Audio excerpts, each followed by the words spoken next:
প্ৰথমতে বিচাৰিছিলোঁ ২৭খন আসন।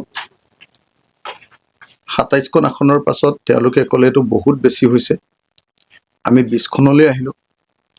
তাৰপিছত 20খন আসনো যেতিয়া বেছি বুলি ক'লে, তেতিয়া আমি ক'লোঁ যে মই নিজেই মানে স্পেচিয়েল কৰ্ণধাৰ কমিটি বৈঠক বহুৱাই দলৰ প্ৰতিনিধি সভাৰ বিপৰীতে গৈ কৰ্ণধাৰ সমিতি আৰু এক্সিকিউটিভত আকৌ এবাৰ নতুনকৈ পাছ কৰালোঁ যে আমি 15টা ছিটতে সন্মত হ'ম। 15জনীয়া ছিটৰ তালিকা আমি প্ৰদান কৰিলোঁ।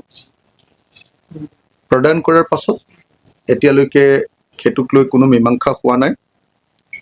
আমাক সৰ্বমুঠ তেওঁলোকে 13টা ছিট দিব খুজিছে, কিন্তু যি 13টা ছিট দিব খুজিছে সেই 13টা আমি বিচৰা 13টা নহয়, তাত আমি বিচৰা চিধাকে আমি বিচৰা 4টা ছিটহে আছিলে।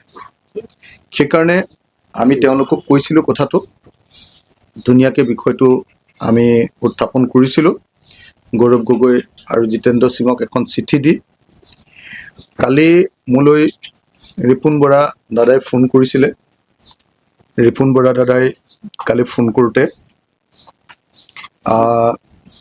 ৰিপুণ বৰা দাদাই কৈছে যে তাৰে এটা অংশ ইতিমধ্যে মীমাংসা হৈছে আৰু আন এটা অংশৰ আলোচনা চলি আছে।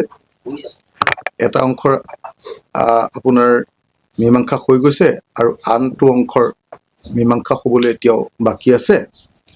আৰু সকলোবিলাক লিডাৰ যিহেতু কংগ্ৰেছৰ দিল্লীত আছিলেগৈ, গতিকে কালি গোটেইবিলাক অহাৰ কথা আছিলে, আৰু গতিকে আজি আমি কিবা পজিটিভ ৰিজাল্ট পাম বুলি আমাক ৰিপুণ দাই খবৰটো দিছিলে। গতিকে আমি আজিৰ দিনটোত অপেক্ষাৰত হৈ আছোঁ